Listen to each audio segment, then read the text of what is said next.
welcome to Sun, Moon, Star, Tarot, where I encourage you to pursue your soul.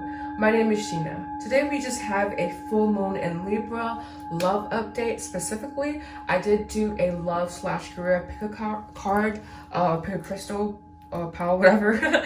But today I am just doing a love version only, strictly love. So we're just going to have your overall energy in love, our current challenges in love, and your current outcome. This can be for singles and this can be for couple people as well. All right, so I'm just gonna go ahead and turn over the cards. We do have the Six of Cups, the Hermit, the Devil, and the Empress. All right, so this is a very interesting set of cards here. Six of Cups for me, it does represent the inner child. It does represent possibly wounding around love. Something that just really kind of touched you emotionally. Love is instinct, basically, right? And so you're kind of like delving deeper back into that, especially coming in next to the Hermit. But just knowing that the past is at play. So then you may be manifesting or have manifested a past life connection. And just at this time, you're just being asked to be joyous, and you're having a hard time doing that because we do have the Hermit card here. And the Hermit is the Hermit card is about going inward and about retreating and about kind of rejecting the material world and journeying into the unknown and into the abyss and into the darkness. And so it's almost like to really kind of like solidify whatever partnership that you have managed to attract. I am feeling that for, I don't know if I'm reading for a group of people or one person or whatever, but I am getting that this is kind of something that you have already manifested, but it's kind of like now you're just kind of like ironing out the details because you are open to change and open to, and just really humble and open to being transformed. And you're doing this by exploring your subconscious, exploring the animalistic parts of yourself, exploring fear. So fear may be holding back your connection, or fear may be kind of just like a block and really manifesting who you desire to manifest. And also knowing that the devil does have subtext of like sex addiction, of addictions in general, but it's just all about the subconscious and the subconscious ruling. Okay, so basically it's like we have three parts of our brain. We have the conscious, the subconscious, and the unconscious. The devil is more so connected to the subconscious, unconscious, and at this time it may be ruling your conscious mind. Your conscious mind is the masculine force, excuse me. So, and the subconscious is the feminine force. So at this time you may be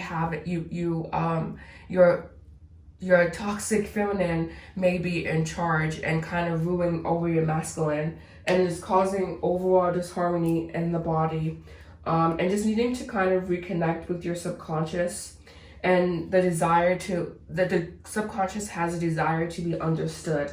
So just knowing that if you are repeating any specific patterns at this time, your subconscious is wanting to be understood. You can run away from it. You can try to suppress it. You can try to like change yourself. Like, for example, if there's like an alcohol addiction or something, or a drug addiction in general, yes, you are addicted to that drug, but the addiction is simply a symptom of the cause, basically.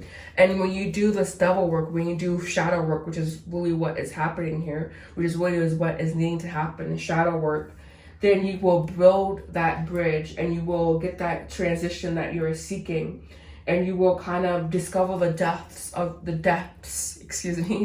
of your soul, and just really kind of emerge a new person. Emerge the Empress, someone who is effortlessly abundant, someone who really has that connection to spirit and has that connection to herself and to awareness, to her creative thoughts. She is yin, but she also is the subconscious energy channeled in such a way that it yields that high prosperity rate. So I'm hoping you get what I'm saying. It's almost like this is your subconscious energy here. Your subconscious is a little bit tattered, a little bit in ruins, needing some work to be attended to. Like you need to attend to your subconscious at this time. And when you do that, your conscious mind will be able to kind of have more flow and more just access and more energy to really create that abundance that you're seeking. So it's like the Empress is yang energy, but it is yin energy channeled, and then the Devil energy is yin energy, kind of out of control and needing to be channeled into more so loving energy. And also I'm noticing also we do have 3, 6, 9. We do have 3 Empress is card number 3, obviously. The Devil is number 15. 1 plus 5 is 6. And then we do have the Hermit card. Hermit is card number 9. So we do have that divine influence over your life at this time. So the divine is heavily playing a part in your love life. So connecting to the divine is what you are needing to be doing at this time to really obtain that stability that you're seeking. And when you do your shadow work, connecting with the light and then descending into the darkness, basically descending into the abyss, and just really doing the shadow work needed to really have just more stability.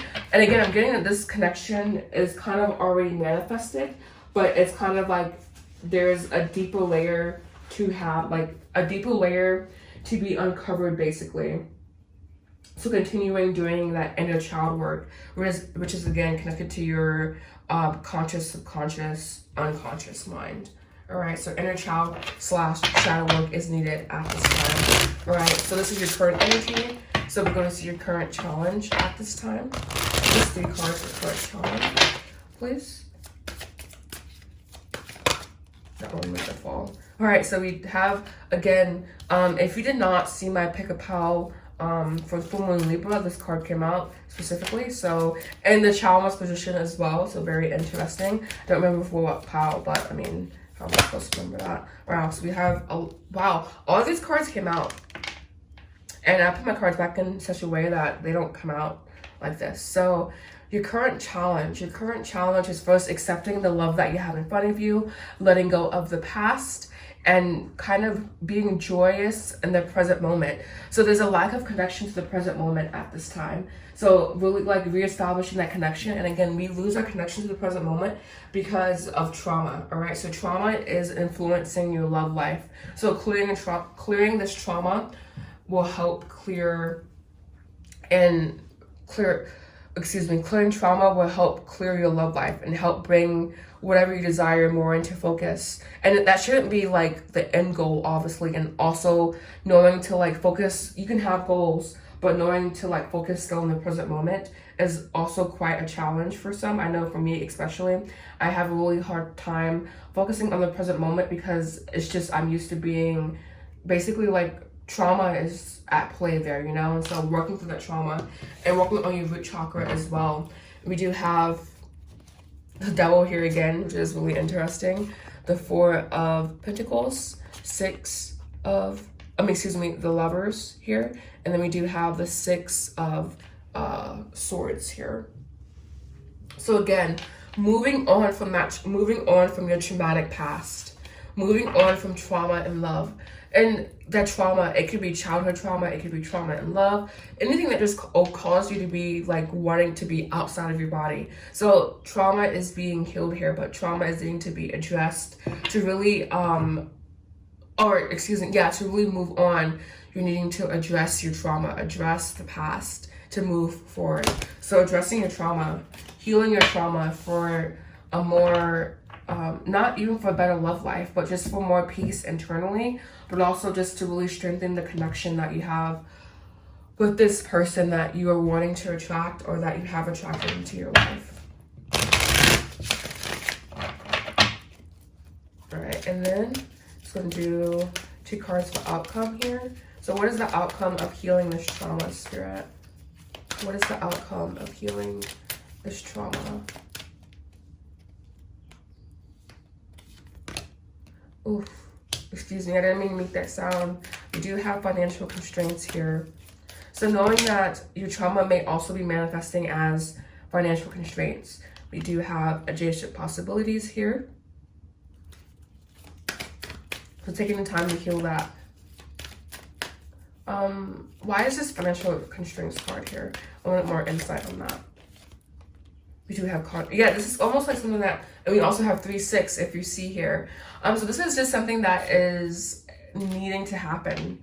If you like, you're needing to kind of like go through the ringer a little bit to kind of come out on top here. This is something that your soul wants you to go through. So kind of like releasing attachment, detaching, and simply going more with the flow. Taoist way of living comes to mind. And then last but not least, we do have storm warning. So this is just going to be a very clearing time for you, and knowing that as you kind of like dig up your trauma, shit will come up. It's not a walking apart clearing trauma, but clearing trauma around love will help you manifest more love and more abundance and overall more satisfaction in your life, all right? And then we do have indecision. We just do have these 3 cards here. We do have indecision, community, appreciation, and Manipura, our 3rd chakra here. All right, these cards letting me know that you're just healing the wound of anxiety, of instability, of non-security, of like never feeling secure. You're healing that wound at this time, and you are stepping into a community, but when you do that, you have to have appreciation for them. So there's just a need to heal the past to like kind of step into the future. It's a really big theme. And then we have man holding your heart. There it is. And yeah, and then so I'm just gonna do overall advice now. 2 cards of advice here. 2 cards of advice for this upcoming healing session. Obviously, a lot of healing is happening. Oh, this one is popping out at me so much. All right, so we have chaos and conflict. Yeah, shit's gonna come up, man, and you have to be able to deal with it. But you are stepping into a new life. Beautiful energy. And again, we do have 3, and then we do have the 6 here as well, and then we do have the 9, and that is a little bit reaching, but it is there, you know. And then we do have Milk and Honey, Treasure Island, Time for Nap, which is releasing, letting go, Truth Be Told, and Higher Power here. All right. So thank you so much for watching. If you found this reading to be helpful, please make sure you like. Oh, also, I kind of want to do. I know that I just want to kind of use this deck here. I'm just going to clarify, I guess, the advice here, and then we'll be done. But be sure to make sure you like, comment, subscribe, and you find value in my content. I want to thank you so much for watching this video, and do know that I offer private readings. Everything you need to know is in the description box down below, and you can also find me on Instagram and follow me on Instagram at spirituallygina. All right, and one more piece of advice. I'm gonna do that one. So we have letting go of this grief, and then we have solitude. So you are discovering all of this by being alone. So again, taking the time you need to be alone, and we also have the Hermit card there as well. All right, so rejecting the material world. So thank you so much for watching. Namaste.